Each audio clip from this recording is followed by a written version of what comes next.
UP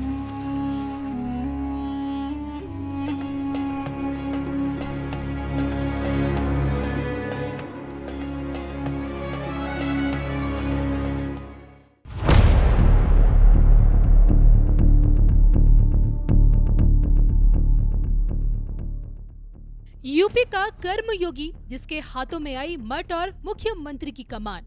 UP का कर्मयोगी जिसने चुनौतियों को अवसर में बदला। यूपी का कर्मयोगी जिसने यूपी को बनाया देश की दूसरी बड़ी अर्थव्यवस्था। यूपी का कर्मयोगी जो कलयुग के कालनेमी राक्षसों का काल बना, और यूपी का कर्मयोगी जिसकी भविष्यवाणियों में छिपी है देश का भविष्य।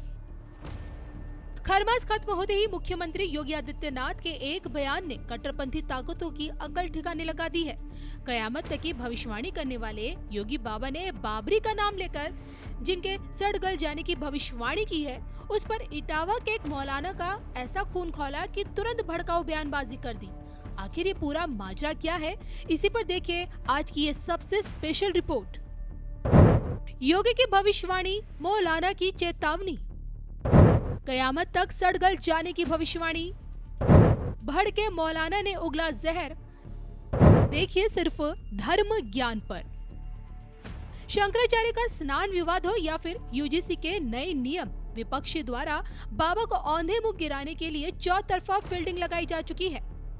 देखा जाए तो 2022 में करीब 3.5 दशक बाद प्रदेश में कोई सरकार दोबारा चुनकर सत्ता में वापस लौटी, और ये करिश्मा हो पाया सिर्फ योगी की उपयोगिता के कारण। हालांकि इस बार की राह पहले की तुलना में कांटों से भरी है और खुद को तीसरी बार साबित करने का मौका भी है। तभी तो यूपी को सचेत करते हुए योगी बाबा जातियों में ना बंटने की नसीहत दे रहे हैं, कटने से सावधान भी कर रहे हैं। इस बीच जो विघटनकारी ताकतें धर्म का चोला ओढ़कर अराजकता फैलाने की कोशिश में हैं, उन पर निशाना साधते हुए बाबरी को लेकर योगी बाबा ने बड़ी भविष्यवाणी की है। विरोधियों पर भड़के योगी बाबा की भविष्यवाणी है, कयामत तक न ही बाबरी मस्जिद बनेगी, न ही ये लोग अपने मंसूबों में कामयाब हो सकेंगे। ये डबल इंजन की सरकार प्रधानमंत्री मोदी जी के नेतृत्व में, उनके मार्गदर्शन में जो बोलती है वह करके दिखाती है, और जितना करती है उतना ही बोलती है। हम लोगों ने कहा था ना कि रामलला हम आएंगे, मंदिर वहीं बन गया ना, मंदिर अयोध्या में। कोई संदेह है?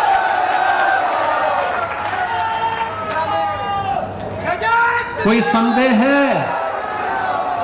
और हम आज फिर इस बात को कह रहे हैं कि कयामत के दिन तक भी कभी, कयामत का दिन तो कभी आना ही नहीं है, और इसलिए बाबरी ढांचे का पुनर्निर्माण कभी होना ही नहीं है। जो कयामत के दिन आने का सपना देख रहे हैं, ऐसे ही सड़गल जाएंगे, कभी वह दिन आने वाला नहीं है। और उनके सपनों को ऐसे ही हम अपनी विरासत को सम्मान देते हुए भारत की गौरवशाली परंपरा को, सनातन धर्म की इस परंपरा को, जैसे प्रधानमंत्री जी ने 25 नवंबर को अयोध्या धाम में आकर के सनातन के प्रतीक श्री राम मंदिर में भव्य केसरिया ध्वज का आरोहण किया था, ये केसरिया ध्वज हमेशा ही भारत के इस गौरव को, सनातन के इस गौरव को आगे बढ़ाने का कार्य इसी मजबूती के साथ करेगा। बहनों और भाइयों, आप याद करिए ना, अयोध्या में 500 वर्षों के बाद एक गौरवशाली क्षण हमारे सामने आया। इन 500 वर्षों में अनेक राजा महाराजा आए, अनेक सरकारें आई होंगी। 1947 में भारत आजाद हुआ, 1952 में पहली चुनाव के बाद सरकारें बनी, लगातार हर चुनाव के बाद सरकारें बनती थी, फिर चुनाव होते थे, सरकारें बनती थी। अयोध्या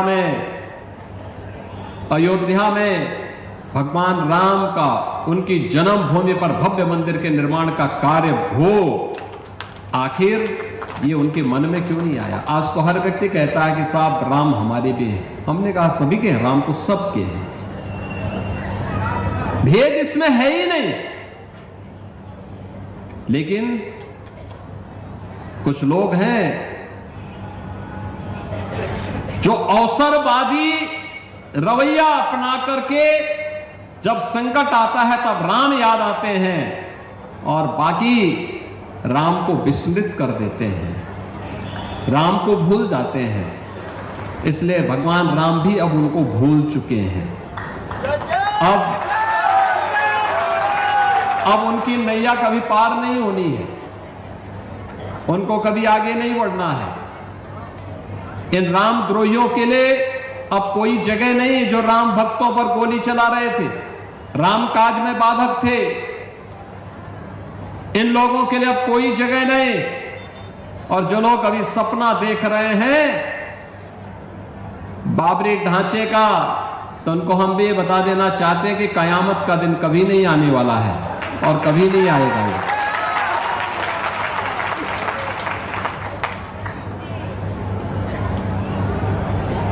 कयामत के दिन के लिए मत जियो। हिंदुस्तान में कायदे से रहना सीखो, कायदे से रहना सीखो। यहां का कानून मानो, कानून मानोगे, कायदे से रहोगे तो फायदे में रहोगे, और नहीं तो आगे का रास्ता तो फिर कहां के ले जाता है, वह फिर कानून कोई तोड़ेगा तो वह रास्ता सीधे जहन्नुम की तरफ ही लेके जाता है, कहीं और की तरफ नहीं लेके जाता है। तो बाबरी पर योगी की कयामत वाली भविष्यवाणी से इटावा के मौलाना जर्जिस अंसारी भड़के हुए हैं। खुद को इस्लामिक गुरु बताने वाले जर्जिस अंसारी ने योगी को जवाब दिया है, हम वह बाबरी मस्जिद पहले भी मानते थे, आज भी मानते हैं और कयामत तक मानते रहेंगे। मैं जब तक जिंदा हूँ कहता रहूंगा कि वो बाबरी मस्जिद थी, बाबरी मस्जिद है और बाबरी मस्जिद ही रहेगी। किसी के खत्म कर देने से कोई चीज खत्म नहीं हो जाती है, उसका वजूद था, है और रहेगा। कोई चीज अगर आप जबरदस्ती हमसे छीन लो तो क्या वो आपकी हो जाएगी? छीनने वाले बेशक वो आपके पास रहेगी, लेकिन उसके मालिक हम ही रहेंगे। अयोध्या में वो जमीन बाबरी मस्जिद की थी, है और रहेगी। मौलाना का यही बयान योगी बाबा को अब तक का सबसे बड़ा चैलेंज है, और हम सभी जानते हैं जिसने योगी को चैलेंज किया है उसका वजूद जमींदोज हमेशा हुआ है। बहरहाल बाबरी को लेकर योगी के इस बयान से आप कितने सहमत हैं, कमेंट करके बताइएगा जरूर।